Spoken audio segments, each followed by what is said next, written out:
Frères et sœurs en Christ, que Dieu vous bénisse puissamment au nom de Jésus-Christ. Exhortons-nous par la parole de Dieu qui est vie et esprit. Seigneur Jésus-Christ, nous t'invitons au milieu de nous. Viens nous enseigner. Viens te glorifier puissamment au nom de Jésus-Christ. Exhortons-nous, frères et sœurs, sur la foi de notre Père dans la foi, Abraham, l'une des personnes que nous devions imiter, comme la Bible nous demande, d'imiter ceux qui nous ont précédés dans la foi. Abraham avait une foi grande, une foi qui était au-dessus de toutes ses attentes. Et quand Dieu lui disait quelque chose, il exécutait. C'est pour cela que Dieu l'a béni à justice.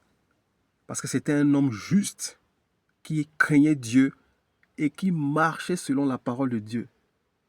Frères et sœurs, imitons ces genres d'hommes qui avaient une foi de folie. Tout ce qui était important pour eux, c'est la foi et la parole de Dieu. Abraham écoutait Dieu audiblement. Dieu le parlait comme on parle à un homme, comme il parlait à Moïse. Genèse chapitre 22. Après cela, Dieu mit Abraham à l'épreuve. Il lui dit, Abraham. Celui-ci répondit, me voici. Dieu dit, prends ton fils unique, celui que tu aimes, Isaac. Dieu met Abraham ici à l'épreuve pour jauger sa foi. Après que Abraham ait toujours eu foi en lui, Dieu le met à l'épreuve. Il dit, prends ton fils que tu aimes tant et qu'il a eu dans son vieil âge, à l'âge où il n'imaginait plus. Celui que tu aimes tant, va-t'en au pays de Morija et là, offre-le en holocauste sur l'une des montagnes que je te indiquerai. Dieu lui demande d'offrir son fils en holocauste dans une des montagnes que Dieu va l'indiquer. Abraham se lève de bon matin. Comme c'était un homme de foi, il ne raisonnait pas. Quand Dieu lui disait quelque chose, Abraham le faisait. Quand il lui dit quitte ta nation, va, Abraham fait. Quand Dieu lui dit quelque chose, il faisait seulement. Abraham ne raisonne pas, il se lève tôt le matin. Il prend 2 de ses serviteurs et il prend son fils et le bois qu'il avait préparé pour l'holocauste. Je peux lire. Le 3e jour, Abraham leva les yeux et vit l'endroit de loin. Il dit à ses serviteurs, restez ici avec l'âne, le jeune homme et moi. Nous irons jusque là-bas pour adorer, puis nous reviendrons vers vous. Abraham se lève tôt le matin, il marche pendant 3 jours pour aller dans la montagne de Morija où il devait rendre le culte à Dieu. Et arrivé, il voit de loin l'endroit, il demande à ses serviteurs de rester ici. Lui et l'enfant, ils iront jusqu'à l'endroit pour adorer Dieu.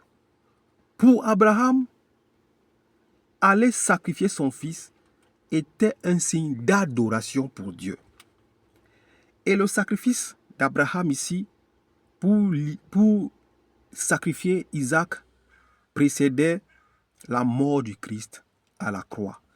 C'est pour cela, ne faites jamais ce genre de sacrifice. Même si vous recevez un message dans un songe, dans un rêve, n'allez jamais sacrifier vos enfants, vos fils ou vos filles. C'était l'image de la mort du Christ à la croix. C'était l'image qui précédait le sacrifice que Dieu allait offrir pour sauver l'humanité. Comme que le Seigneur Jésus-Christ est venu se donner lui-même en holocauste. C'est une image que Dieu nous donne ici à travers l'épreuve dans laquelle il passe Abraham et Isaac. Dieu voulait voir juste le niveau de foi d'Abraham. Ne faites jamais ce genre d'actes, même si un ange vient vous le dire. Parce que ce ne sera pas un ange de Dieu, c'est un démon qui va vous inspirer cela. Ici, c'était une leçon que Dieu voulait nous donner sur le sacrifice de son Fils, le Seigneur Jésus-Christ, à la croix.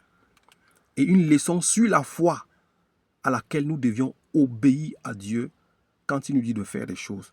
Mais ce n'était pas un sacrifice à faire, parce que quand nous suivons l'histoire, quand Abraham va vouloir lever la main, le couteau sur son fils, l'ange de l'Éternel va le parler. ne lève pas la main sur cet enfant.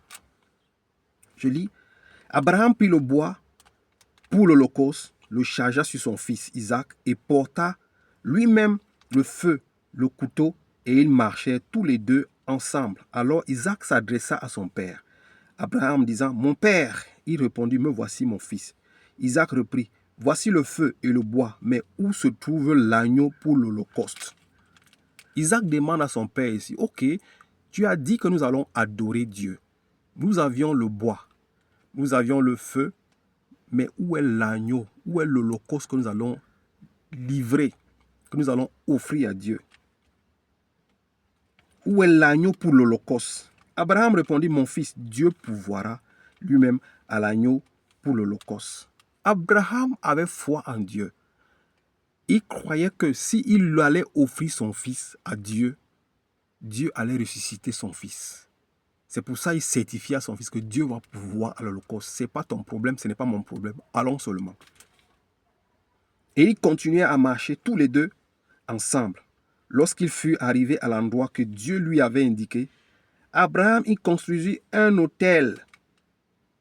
Les autels que les pasteurs vous demandent de bâtir, c'était des endroits où on faisait des sacrifices.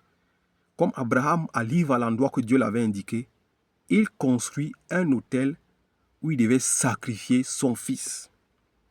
Donc, c'est des choses qu'on faisait dans la loi et qui n'existent plus aujourd'hui. Le seul sacrifice vivant qui a été offert, c'est le Seigneur Jésus-Christ. Il est le chemin, la vie, la vérité qui nous conduit vers Dieu le Père. Abraham construisit un autel et rangea le bois. Il attacha son fils Isaac et le mit sur l'autel par-dessus le bois. Abraham attacha son fils Isaac et le mit sur l'autel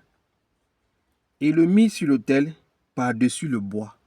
Nous allons voir ici que Isaac ne va pas réagir. Isaac était sûrement déjà un jeune homme. Mais on dit qu'Abraham était déjà avancé en âge. Donc si Isaac voulait réagir, il allait se battre contre son père. Mais Isaac ici nous donne l'image du Christ qui ne s'est pas battu quand on est venu l'arrêter pour aller le tuer sur la croix.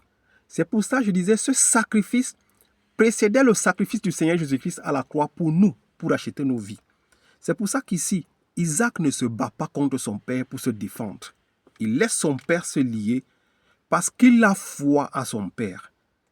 Comme le Seigneur Jésus-Christ non plus ne s'est pas battu. Il n'a pas appelé les anges. Parce qu'il avait foi à Dieu le Père qui a permis que cela arrive. Il savait que Dieu va le ressusciter. C'est pour cela que je dis, ne répétez jamais ce genre d'acte.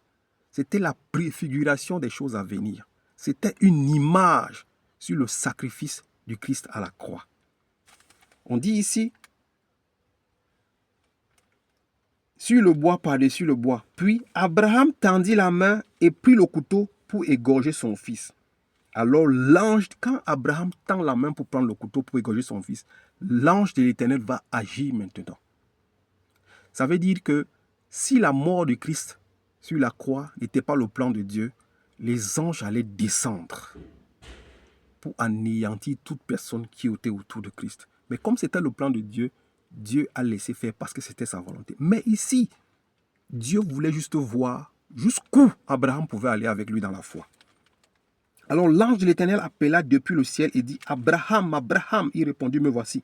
L'ange dit, ne porte pas la main sur l'enfant et ne lui fais rien, car je sais maintenant que tu crains Dieu et que tu ne m'as pas refusé ton fils unique.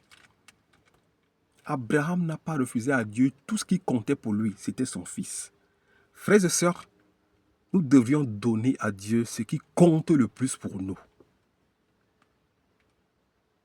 Nous devrions donner à Dieu ce qui compte le plus pour nous. Et ce qui compte le plus pour nous et pour Dieu, c'est nos corps. Ce n'est pas l'argent, ce n'est pas les dîmes. C'est nos corps, c'est nos âmes qui comptent le plus. Abraham ici, son fils était ce qui comptait le plus pour lui parce que c'est tout ce qui lui restait.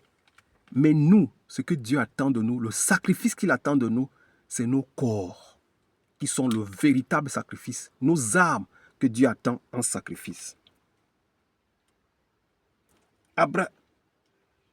Que tu m'as pas refuser ce que tu aimes. Abraham leva les yeux et il vit derrière lui un bélier retenu par les cornes dans le buisson. Alla prendre le bélier et l'offrit à l'holocauste à la place de son fils. Abraham donna à cet endroit le nom de Yahvé, Jireh. Dieu pourvoit toujours pour ses enfants. Et Dieu pourvoit ici et il envoie un bélier qui était retenu dans le buisson. Abraham donna à cet endroit le nom de Yahvé Jireh. C'est pourquoi l'on dit aujourd'hui, à la montagne de l'Éternel, il sera pourvu.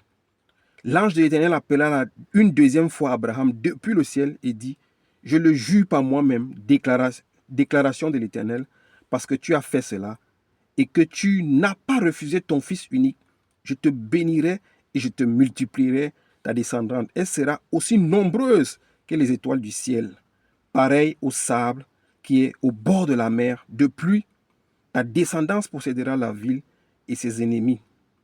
Toutes les nations de la terre seront bénies en ta descendance parce que tu m'as obéi.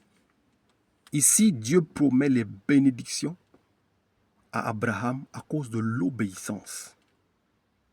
Dieu lui dit, va offrir ton fils. Abraham ne réfléchit pas. Il se lève tôt le matin. Il prend son fils pour aller l'offrir. Il a obéi à la parole de Dieu. Dieu dit, j'ai vu maintenant que tu me crains et que tu m'obéis. C'est pour ça que la Bible déclare, l'obéissance vaut mieux que le sacrifice. Dieu ne voulait pas le sacrifice d'Abraham, mais Dieu voulait voir l'obéissance d'Abraham. Et Abraham a été béni à justice. Dieu a promis qu'il fera de lui le père de la nation. Et ses enfants seront incomptables à cause de ses actes, à cause de l'acte qu'il a voulu poser. Abraham retourna vers ses serviteurs et s'élevèrent et repartit ensemble à Beersheba. En effet, Abraham habitait à Beersheba. Après cela, on annonça à Abraham, Milca aussi son fils, à son frère Nachbor. Frères et sœurs, voilà ce que je voulais partager avec toi. Dieu attend que nous l'offrions ce qui est de plus cher. Ce n'est pas l'argent, ce n'est pas les dîmes, ce n'est pas les offrandes que nous donnons à Dieu qui sont le plus cher pour Dieu.